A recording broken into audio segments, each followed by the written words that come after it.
Start. देखिए आज हम लोग रामविलास शर्मा, चैप्टर का नाम है परंपरा का मूल्यांकन। परंपरा का मूल्यांकन का मतलब यह हुआ कि हम लोगों का जो परंपरा है पहले से पूर्व से जो चलती आ रही है प्राचीन समय से, प्राचीन समयों की चीज़ों को याद रखना और उस पर चिंतन करना ही क्या कहलाता है? परंपरा का मूल्यांकन। क्या कहलाएगा? परंपरा का मूल्यांकन।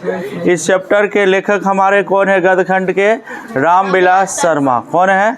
रामविलास शर्मा। सबसे पहले मैं इनका लेखक परिचय कर लेता हूँ।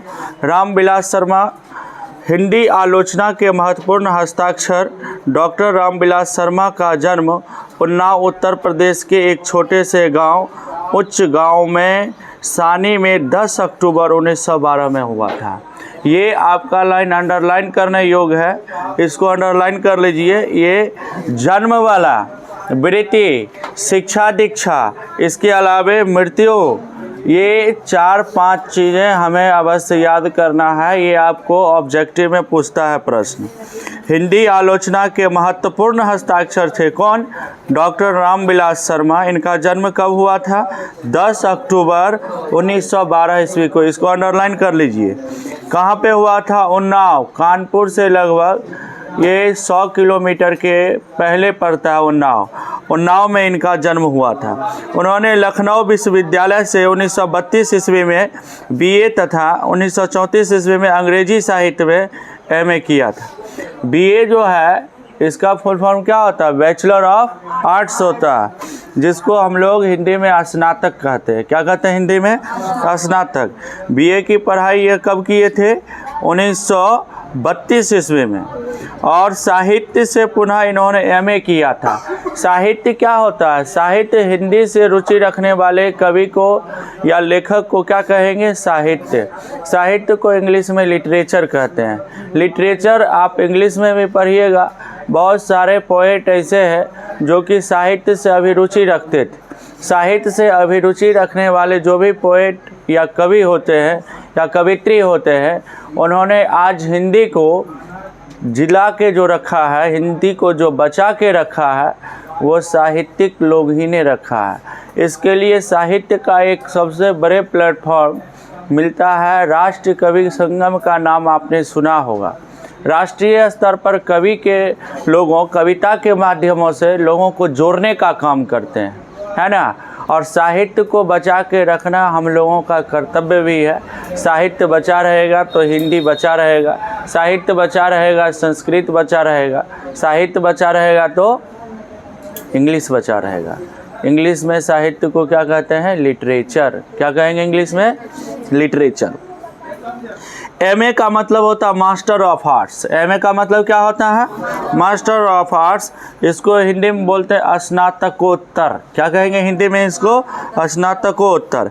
एमए करने के बाद 1938 ईस्वी में एक शोध कार्य में व्यस्त रहे। शोध कार्य का मतलब होता है खोजने में, है ना। इनका डिस्कवरी में, इनको खोज करने में, इनसे साहित्य के अलावे ये शोध कार्य में भी विशेष व्यस्त रहते थे। इनका यह था मंशा कि मैं कोई चीज़ का खोज करूं। जैसे आपने पढ़ा है गुरुत्वाकर्षण में न्यूटन ने किसका खोज किया था? गुरुत्वाकर्षण बल का खोज किया था। क्लास 9th में आपने फिजिक्स में पढ़ा होगा। तो शोध करना मतलब क्या होता है? खोज करना। किसी चीज़ की खोज करना ही क्या कहलाती है? शोध करना।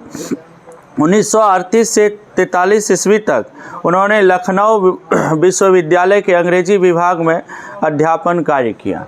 कब से कब तक किया था? 38 से लेकर 43 तक। 1938 से 43। इस लाइन को फिर हम लोग अंडरलाइन कर लेंगे, इसको नोटबुक में राइट कर लेना है। लखनऊ विश्वविद्यालय, लखनऊ किस राज्य में पड़ता है? उत्तर प्रदेश में। किस राज्य में पड़ता है?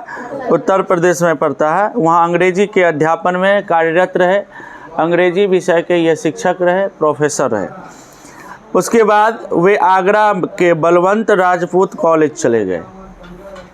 आगरा में चले गए। आगरा भी कहाँ पड़ता है? उत्तर प्रदेश में पड़ता है। वहाँ एक कॉलेज का क्या नाम है? बलवंत राजपूत। कॉलेज का नाम है, और बलवंत राजपूत कॉलेज में जाते हैं, वहाँ भी अध्यापन का काम करते हैं। 1971 ईस्वी तक यहाँ अध्यापन कार्य करते रहे। बाद में आगरा विश्वविद्यालय के कुलपति के अनुरोध पर वे KM हिंदी संस्थान के निदेशक बने। निदेशक का मतलब होता है डायरेक्टर, जो दिशा निर्देश देने का काम करता है, शिक्षा से संबंधित जो दिशा निर्देश देने का काम करता है उसी को निदेशक कहते हैं। इंग्लिश में इसको क्या कहते हैं? डायरेक्टर कहते हैं। क्या कहेंगे इंग्लिश में इसको? डायरेक्टर। यहीं से 1974 ईस्वी तक वो सेवानिवृत्त हो गए। सेवानिवृत्त होने का मतलब होता है रिटायर्ड। ये अपने सेवा से क्या हो गए? ये मुक्त हो गए। आप जब किसी कार्य को कीजिएगा, नौकरी को कीजिएगा, तो उसमें एक नौकरी के पड़ाव में ऐसा पड़ाव आता है जहाँ पे आपको सेवानिवृत्त कर दिया जाता है। सेवानिवृत्त करने का मतलब आपको उस नौकरी से रिटायर कर दिया जाता है। रिटायर आपको आपने पढ़ा होगा, पिछली क्लास में मैंने बताया था जीके में कि उसका कटता है, PF के बारे में मैंने पढ़ाया था। प्रोविडेंट फंड होता है, कुछ परसेंटेज रुपया कटते जाता है, और कटने के बाद जब आप रिटायर कीजिएगा, सेवा से मुक्त होइएगा, तो उस समय आपको रुपया दिया जाता है। क्या हंसता है तुम लोग? पहला दिन है इसलिए हंसता है। धीरे धीरे करके जब हो जाएगा तो अपने से फिर इन्हें उन्हें कैमरे पर तो देख रहे हैं है। तो हम लोगों को सेवानिवृत्त का मतलब हम लोग समझ रहे थे। सेवानिवृत्त क्या होता है? जब आप कोई कार्य को करते हैं, कार्य करने के बाद एक पड़ाव ऐसा आता है जिसमें आपको क्या कर दिया जाता है? रिटायर कर दिया जाता है। और रिटायर मतलब यह हुआ, रिटायर क्यों किया जाता है जानते हो? 60 साल या 62 साल के बाद किसी सेवा से रिटायर करने का, मुक्त करने का उद्देश्य यह है कि आप कान से, आपका कान अब काम करना कम कर दिया, आँख काम करना कम कर दिया। 60 साल के बाद शरीर के जो अंग होते हैं या पार्ट्स होते हैं, विशेष करके ऑर्गन, वो धीरे धीरे काम करना कम कर देता है, जिसके कारण उसको क्या कर दिया जाता है? रिटायर कर दिया जाता है। कहता है जाओ अब तुम घर में बैठो, और घर पे बैठ के इतना रुपया दे देते हैं, उसी से खा के ज़िंदगी जीवन। 60-62 साल के बाद तो लोग लगभग टाटा बाय बाय करने की स्थिति में भी बहुत आ जाते हैं, है ना। 70 साल, 75 साल, 80 साल जाते जाते जो है सो काम ख़त्म हो जाता है।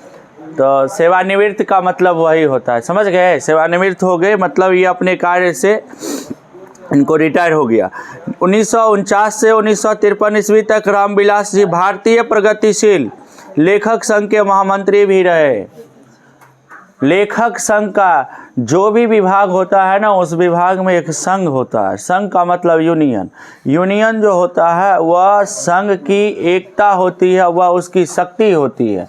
कोई भी संघ बनता है वह उसकी शक्ति के लिए बनती है, और उसमें व्यक्ति विशेष नहीं होता, उसमें संगठन और संघ विशेष होता है। आपको अगर उस संघ के कोई व्यक्ति के साथ अगर कोई कार्य है तो उसमें व्यक्ति विशेष नहीं होगा, है ना। उसमें व्यक्ति का नाम नहीं होता है, किसका नाम होगा? संघ का नाम होगा। इंग्लिश में इसको क्या कहते हैं? यूनियन। जो भी विभाग के लोग होते हैं वो अपने एक शक्ति के लिए, एक एकता के लिए सभी व्यक्ति क्या बनाते हैं? अपना संघ बनाते हैं, है ना। मजदूर का भी संघ होता है, लेबर यूनियन उसको बोलते हैं, है ना। इसके बाद शिक्षक का भी संघ होता है, विद्यार्थी लोग का भी संघ होता है, सबका संघ होता है। संघ का निर्माण किस उद्देश्य से किया जाता है? तो संघ का निर्माण एकता के उद्देश्य से किया जाता है, आपसी भ्रातृत्व के लिए किया जाता है, ताकि कोई बड़ी से बड़ी काम को हम हल्के से, आराम से, आसानी से कर लेंगे। क्योंकि संघ में सभी ढंग के लोग रहते हैं और सभी व्यक्ति अपने अपने कला में विशेष प्रवीणता लिया रहता है, निपुण होता है। और संघ के माध्यम से अगर आप काम करते हैं तो वो काम और ज़बरदस्त होता है और वो काम आसान बन जाता है। तो ये लेखक संघ के महामंत्री रहे। महामंत्री एक दायित्व होता है, पद नहीं होता, यह एक दायित्व होता है। उनका निधन 30 मई 2000 ईस्वी को दिल्ली में हुआ था। किनका निधन हो गया था? रामविलास शर्मा का। रामविलास शर्मा का निधन कब हुआ था? 30 मई 2000 ईस्वी को दिल्ली में हुआ था। दिल्ली हमारी क्या है, राष्ट्रीय राजधानी है ना। दिल्ली के बारे में पूछेगा, दिल्ली क्या है, क्या बताना है, दिल्ली राष्ट्रीय राजधानी है और इस राष्ट्रीय राजधानी को ही दिल्ली कहा जाता है। हिंदी गद्य को, गद्य माने कहानी होता है, हिंदी गद्य को रामविलास शर्मा का योगदान ऐतिहासिक है, तर्क और तथ्यों से भरी है। तर्क और तथ्य, तथ्य का मतलब क्या होता है, ये कहानी इनका जो है तर्कपूर्ण है, इसको हम इनकी कहानी को पढ़ के नज़रअंदाज नहीं कर सकते हैं। इनका कहानी बहुत अच्छा है। तर्क और तथ्यों से भरी हुई साफ पारदर्शी भाषा रामविलास जी के गद्य की विशेषता है। गद्य मतलब क्या होता है, कहानी। गद्य का मतलब क्या होता है, कहानी। बंद कीजिए थोड़ा, बंद कीजिए थोड़ा। तर्क और तथ्यों से भरी हुई साफ पारदर्शी भाषा। पारदर्शी भाषा क्या होता है, ऐसी भाषा जो सभी के सामने रहे, ऐसी भाषा जिसका अर्थ सब समझ जाए, उसी भाषा को क्या कहते हैं, पारदर्शी भाषा। क्या कहते हैं, पारदर्शी भाषा। रामविलास जी के गद्य की विशेषता है। रामविलास जी जो भी, गद्य का मतलब क्या होता है बाबा, कहानी। जो भी कहानी लिखते हैं वो पारदर्शी भाषा में लिखते हैं, ताकि लोग मेरी भाषा को आसानी से क्या कर जाए, समझ जाए। उन्हें भाषा विज्ञान विषयक परंपरागत दृष्टि को मार्क्सवाद की वैज्ञानिक दृष्टि से विश्लेषित करने तथा हिंदी आलोचना को वैज्ञानिक दृष्टि प्रदान करने का श्रेय प्राप्त है। इन्होंने जो भी गद्य को लिखा है, जो भी कहानी को लिखा है, ये वैज्ञानिक दृष्टि से भी लिखा है। इनकी कहानी वैज्ञानिक दृष्टि से भी है, ठीक है। कोई भी कहानी का दृष्टि दो होता है मिनिमम, मैक्सिमम अलग अलग विचार वाले लोग अपना अलग अलग निकाल सकते हैं उसका अर्थ, मिनिमम उसका दो होता है। एक वैज्ञानिक दृष्टिकोण से होता है और एक आध्यात्मिक दृष्टिकोण से होता है। कौन कौन दृष्टिकोण से होता है, बोल रहे तुम लोग भी बोलो ना साथ में, अच्छा रहेगा। कौन कौन दृष्टिकोण से रहता है, एक वैज्ञानिक दृष्टिकोण से और एक आध्यात्मिक दृष्टिकोण से। तो इनकी गद्य कौन सी दृष्टिकोण से थी, वैज्ञानिक दृष्टिकोण से। किस दृष्टिकोण से, उन्हें भाषा विज्ञान विषयक परंपरागत दृष्टि को मार्क्सवाद की वैज्ञानिक दृष्टि से विश्लेषित करने तथा हिंदी आलोचना को वैज्ञानिक दृष्टि प्रदान करने का श्रेय प्राप्त है। देशभक्ति और मार्क्सवादी चेतना रामविलास जी का केंद्र बिंदु है। ये जितने अच्छे बड़े लेखक थे, गद्यकार थे, उतने ही अच्छे और उतने ही बड़े देशभक्त भी थे। देशभक्त किसको कहते हैं, जो व्यक्ति अपने राष्ट्र से प्रेम करता है, जो व्यक्ति अपने देश से प्रेम करता है, जो व्यक्ति अपने राष्ट्र या देश से भक्ति स्नेह लगाता है, उसी को क्या कहते हैं, देशभक्त कहते हैं। क्या कहते हैं उसको, देशभक्त। और भारत के प्रत्येक नागरिक को देशभक्त बनना भी जरूरी है ना। एक कोई अच्छे लोग बोल रहे थे कि जब तक भारत में जनसंख्या वाला कानून नहीं आया है, तब तक प्रत्येक घर में 4 पुत्र होना चाहिए। कितने पुत्र होना चाहिए, 4 पुत्र। और चारों का काम बताए थे क्या क्या है। एक पुत्र को देश के लिए रखना चाहिए, जैसे आर्मी है, फौज का विभाग कोई है, उसके लिए होना चाहिए। एक पुत्र को भक्ति धारा में रहना चाहिए, है ना। भक्ति से संबंधित कार्यों को, भक्ति के 3 मार्ग होते हैं, उसमें एक भक्ति का भी है रोप दिया, तो भक्ति के कार्यों में रहना चाहिए दूसरा पुत्र। और तीसरा पुत्र का काम क्या होता है, समाज सेवा में रहना चाहिए। किस सेवा में रहना चाहिए, समाज सेवा में। और चौथा पुत्र का काम है माँ पिता के सेवा में रहना चाहिए, है ना। सब अगर सोच लेगा कि हम जो है सो आर्मी में नहीं जाएंगे। अभी भी कुछ लोगों की मानसिकता ऐसी बनी हुई है कि हम बच्चे को फौज में नहीं भेजेंगे। अभी भी बहुत लोगों की ऐसी मानसिकता बनी हुई है। आप फौज में बच्चे को नहीं भेजिएगा तो कल के डेट में आप मौज में कैसे रहिएगा, है ना। फौज में आप आज देखिए, भारत के जितने भी सीमा रेखा है, सभी सीमा रेखाओं पर अलग अलग जो भी जितना संवेदनशील सीमा रेखा है, उस सीमा रेखा में अलग अलग प्रकार के फोर्सेस लगे हुए हैं। कहीं बीएसएफ वालों हैं, तो कहीं आईटीबीपी है, कहीं सीआरपीएफ है।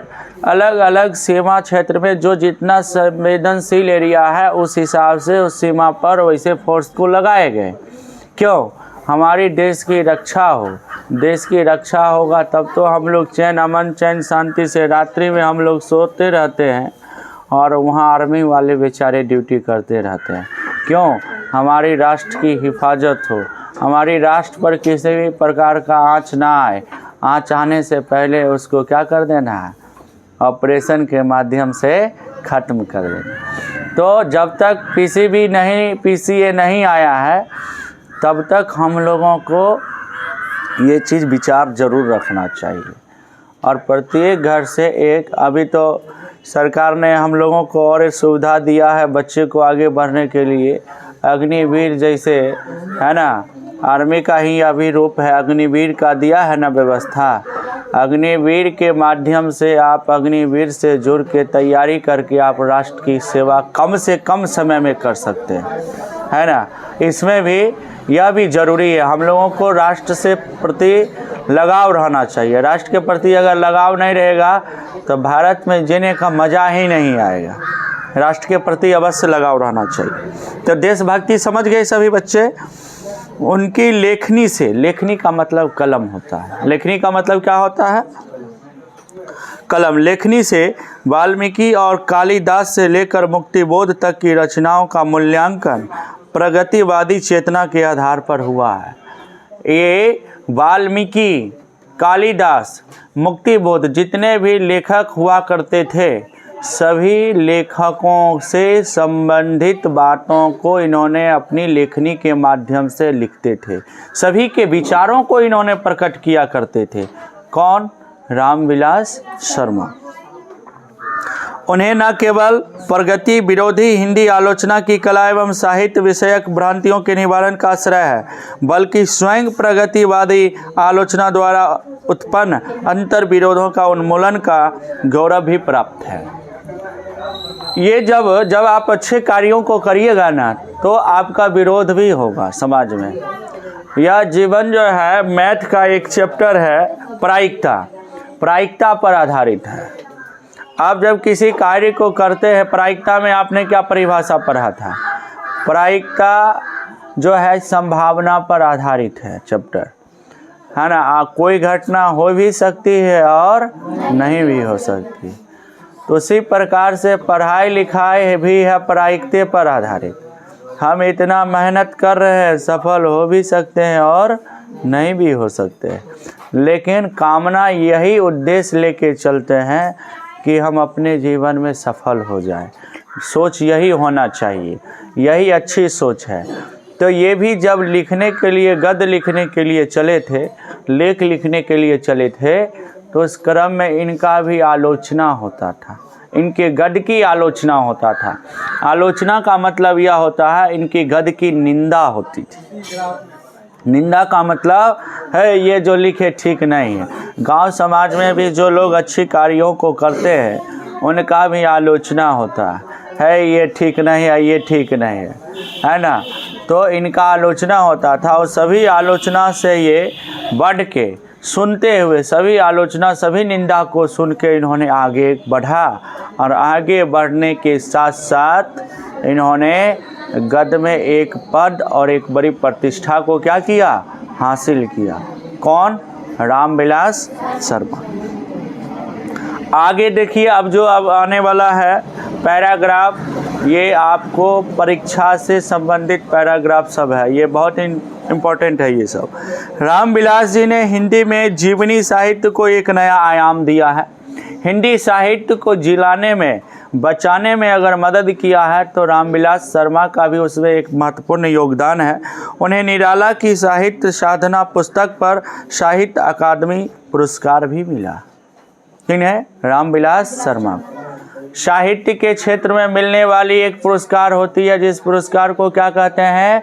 साहित्य अकादमी पुरस्कार। क्या कहते हैं उसको? साहित्य अकादमी पुरस्कार। और यह साहित्य अकादमी पुरस्कार किनको मिला है?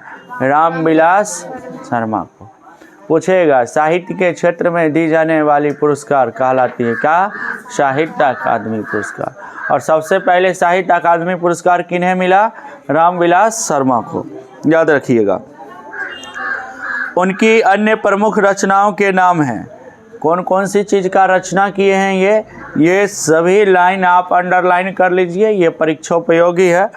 साधना पुस्तक पर साहित्य अकादमी पुरस्कार प्राप्त कर उन्होंने आचार्य रामचंद्र शुक्ल और हिंदी आलोचना, भारतेंदु हरिश्चंद्र, प्रेमचंद और उनका युग, भाषा और समाज, महावीर प्रसाद द्विवेदी और हिंदी नवजागरण, भारत की भाषा समस्या, नई कविता और अस्तित्ववाद, भारत में अंग्रेजी राज और मार्क्सवाद, भारत के प्राचीन भाषा, परिवार और हिंदी, विराम चिन्ह, बड़े भाई इत्यादि, ये सब इनका रचना है। और रचना के ये सभी इनका क्या है? शीर्षक है। ये सभी चीज़ों को हम लोगों को याद कर लेना है ना। ये सभी ज़रूरी का चीज़ें हैं, पूछेगा ये सब ऑब्जेक्टिव में। ऑब्जेक्टिव के लिए ये सब है, इस सब को आप अंडरलाइन कर लें। पाठ के रूप में यहाँ रामविलास जी का निबंध प्रस्तुत है। अब कहेगा परंपरा का मूल्यांकन क्या है? एक निबंध है। यह एक क्या है? निबंध। परंपरा का मूल्यांकन। मूल्यांकन करने का अर्थ क्या है जानते हैं? उस पर पुनः विचार करना, उसका जांच करना, वही क्या है? मूल्यांकन है। यह निबंध इसी नाम की पुस्तक से किंचित संपादन के साथ संकलित है। यह निबंध समाज, साहित्य और परंपरा के पारस्परिक संबंधों को सैद्धांतिक एवं व्यवहारिक मीमांसा एक साथ करते हुए रूपाकार ग्रहण करता है। यह लोगों को साहित्य के रूप से, जो व्यक्ति साहित्य के अभिरुचि रखते हैं, वैसे लोगों को जोड़ने का इन्होंने काम किया है। हमारी परंपरा कैसी बची रहे, हमारी परंपरा कैसे लंबे समय तक दीर्घकालीन रूप से बची रहे, इस पर इस उद्देश्य से इस चैप्टर को रामविलास शर्मा ने लिखे। आज हम लोगों का परंपरा धीरे धीरे कुछ ऐसी परंपराएं हैं जो खत्म होते जा रही है, उसको ख़त्म नहीं करना है। आज जो भक्ति भावना से लोग जुड़े होते हैं, ये साहित्य से जुड़े होते हैं, कविता से, कहानी से, अन्य जितने भी चीज़ों से लोग जुड़े होते हैं, उन सभी का मुख्य उद्देश्य यही है जुड़े रहने का कि हमारी परंपरा, हमारी संस्कृति दोनों क्या रहे? बची रहे। अगर नहीं बची रहेगी तो फिर दिक्कत होगा, है ना। हमारे जो पूर्वज, हमारे जो दादा लोग करके गए हैं, हमारे जो ऋषि मुनि ने किए हुए हैं, वो सब को बचा के रखने का हम लोग का कर्तव्य बनता है।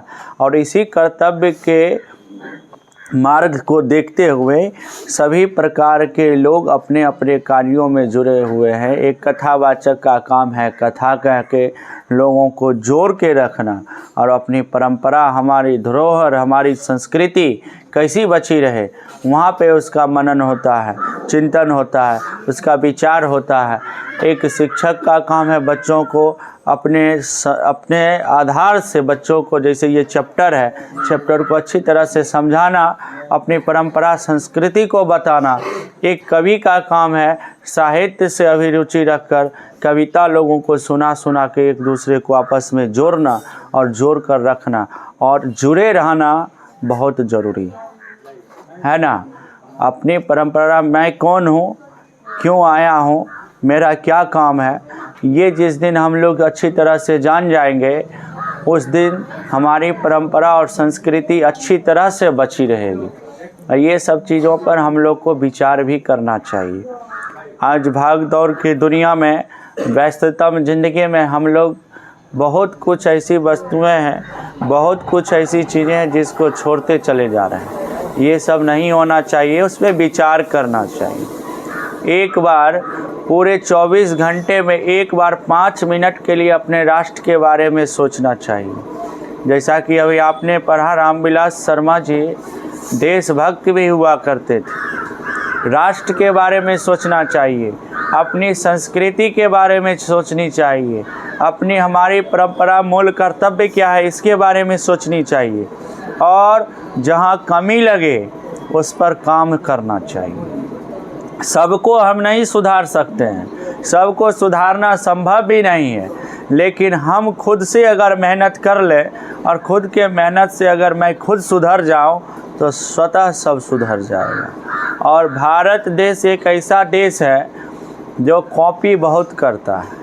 कॉपी मतलब यहाँ के लोग कॉपी करते हैं, कॉपी मतलब नकल करते हैं। तो नकल करते हैं, अगर आप ठीक हो जाइएगा तो जग सही हो जाएगा, आप ठीक हो जाइएगा तो यह समाज सही हो जाएगा, यह समाज अच्छी समाज की हम कल्पना कर सकते हैं। इस आधार पर हम लोगों को काम करना चाहिए। इसी उद्देश्य से गद्यकार जो है रामविलास शर्मा, इसी उद्देश्य से इस निबंध को उन्होंने लिखा। पूछेगा कि परंपरा का मूल्यांकन क्या है? निबंध है, याद रखिएगा इसको। यह क्या है बुआ? निबंध है। परंपरा के ज्ञान, समझ और मूल्यांकन का विवेक जगाता यह निबंध साहित्य की सामाजिक विकास में क्रांतिकारी भूमिका को भी स्पष्ट करता है। कहता है ये ज्ञान को भी देता है, ज्ञान की समझ, व्यक्ति को ज्ञान लेके देता है हमारी परंपरा, उसका मूल्यांकन प्रत्येक दिन करना चाहिए। इसके अलावे साहित्य, सामाजिक विकास, क्रांतिकारी भूमिका भी देता है। क्रांतिकारी भूमिका का मतलब हम अपनी विचारों के विरोध नहीं जाएंगे, और ना हमारे विचार के विरोध अगर कोई आएगा तो उसका भी सहन हम लोग नहीं करेंगे। आपके अभी देखते होंगे आतंकवाद है ना, भारत की एक सबसे बड़ी चुनौती है। आप पॉलिटिकल साइंस में भी इसको पढ़े होंगे। आतंकवाद भारत के लिए एक बहुत बड़ी चुनौती है। क्यों है आतंकवाद चुनौती? क्योंकि यह हमारे विचारों के, ये हमारे भारतीय संस्कृति के, ये हमारे जो भी कार्य हैं, जो भी दैनिक जीवन से लेके सामाजिक जीवन, आर्थिक जीवन, राजनीतिक जीवन, सभी को यह बाधित कर देता है। इसलिए यह आतंकवाद हमारे लिए क्या है, हमारे खास करके भारत के लिए, इस लोकतंत्र के लिए वह भी चुनौती का कारक है। तो उस पर हम लोग प्रहार करते हैं। सरकार देखते हैं जो कभी एयर स्ट्राइक होता है तो कभी सर्जिकल स्ट्राइक होता है ना। क्यों? क्योंकि इससे मुक्ति मिले। भारत देश कभी किसी से, यह देश किसी से लड़ाई नहीं किया है ना। हाँ, लड़ाई तब किया है जब अपने घर में भी आप बचने के लिए, जब आपके साथ कोई कुछ करता है तो आप उससे लड़ जाते हैं। तो अपने बचाव के लिए, हमारी राष्ट्र के, हमारे नागरिक को कुछ ऐसा हो नहीं, इसके लिए वो लड़ सकता है, कभी भी लड़ सकता है। क्योंकि यह हर कुछ से अब क्या हो गया, सबल हो गया। भारत देश के पास कोई चीज़ की अब कमी नहीं है, कोई चीज़ की कमी नहीं है। अभी सबसे ज़्यादा सैन्य शक्ति देखिए इस देश को कितना मजबूत कर दिया। सैन्य शक्ति बहुत अच्छा हो गया भारत का, बहुत अच्छा है। तत्काल अभी लगभग सभी प्रकार की व्यवस्था परिपूर्ण है भारत के लिए। क्रांतिकारी विचारधारा वही हुआ जो हम अपने विचार के अलग नहीं चलेंगे, हमारे विचार के से विरुद्ध या हमारे विचार के अगेंस्ट कोई व्यक्ति आता है तो उसका भी हम सहन नहीं कर सकते। नई पीढ़ी में यह निबंध परंपरा और आधुनिकता के युगनाकुल नई समझ विकसित करने में एक सार्थक हस्तक्षेप करेगी। यह परंपरा आधुनिकता को भी लेकर है। आधुनिकता का मतलब यह हुआ कि वर्तमान समय में अभी भारत में जो भी कुछ हो रहा है, यहाँ के नागरिक जो भी कुछ कर रहे हैं, यहाँ के लोग जो भी कुछ कर रहे हैं, सभी चीज़ों को मिलाकर समानता और उसका असामान्यता जो भी बातें हैं, सभी बातों को क्या किया है, ये अलग अलग करके लेखक ने लिखे हैं, ये निबंधकार ने लिखे हैं। बात समझ में आई? अब हम लोग कल चलेंगे इसके पूरे कहानी पर। परंपरा का मूल्यांकन, आप लोग से आग्रह है कि घर से इसका शब्दार्थ हिंदी अगर अच्छी तरह से समझना हो तो सबसे पहले उसका शब्दार्थ हम लोग को याद करना है। हिंदी अभी के बच्चे को सबसे ज़्यादा पूछा जाता है हल्का विषय कौन है, तो कहेगा हिंदी, और हिंदी में 5 गो लाइन कहेगा पढ़ने के लिए, तो नहीं पढ़ता है ना। हिंदी मजबूत करने के लिए खूब ज़्यादा खूब बड़ी बात, ये खूब बड़ा बोझ है, ऐसी कोई बातें नहीं है। आपको इसके लिए सबसे पहले शब्दार्थ याद करना है। शब्दार्थ तरीका जो है हिंदी को हल्का करने का, शब्दार्थ याद जब कर लेते हैं तो एक बार पुस्तक को पुनः अपने से पढ़िए, और पुनः पढ़ने के बाद फिर शिक्षक जब पढ़ाते हों तो समय उसको अच्छी तरह से सुनिए, और सुनने के बाद पुनः एक बार पुनः पढ़ लीजिए। मतलब कुल मिला के आप 3 बार पढ़ लेंगे, और 3 बार पढ़ने में अगर हम 20% भी समझेंगे तो 60% समझ जाएंगे। सिर्फ पढ़ने से 60% समझ जाएंगे। और क्वेश्चन आंसर जब इस पे चलेंगे तो क्वेश्चन आंसर में 20% भी याद नहीं होगा। 20 से 25% अगर आप क्वेश्चन आंसर याद कर लेते हैं तो आपका 80-85% पहुँच गया। और जो बच्चे का 85% मेंटेन हो जाएगा वो बच्चा का वो विषय लगभग ठीक ठाक है। कोशिश करना है 85 से 90% प्रत्येक चैप्टर मेरा समझा होना चाहिए। 100 का 100 हम इसलिए नहीं कहेंगे कि आज तक कोई चीज़ में 100 का रिजल्ट नहीं होता है ना, कुछ न कुछ छूट ही जाता है। इसलिए 90% अगर आप समझ गए एकदम 100 में 90, तो आप उसको पुनः अपने से मेहनत कर करके 100 पूरा सकते हैं। लेकिन 90% आपका बहुत ज़रूरी है। 90% से कम कोई चैप्टर आपका मजबूत होना ये गलत चीज़ का संकेत करेगा। अच्छी रिजल्ट हम तब नहीं ला सकते। बात समझ में आ रही है? समझिए, बंद करना।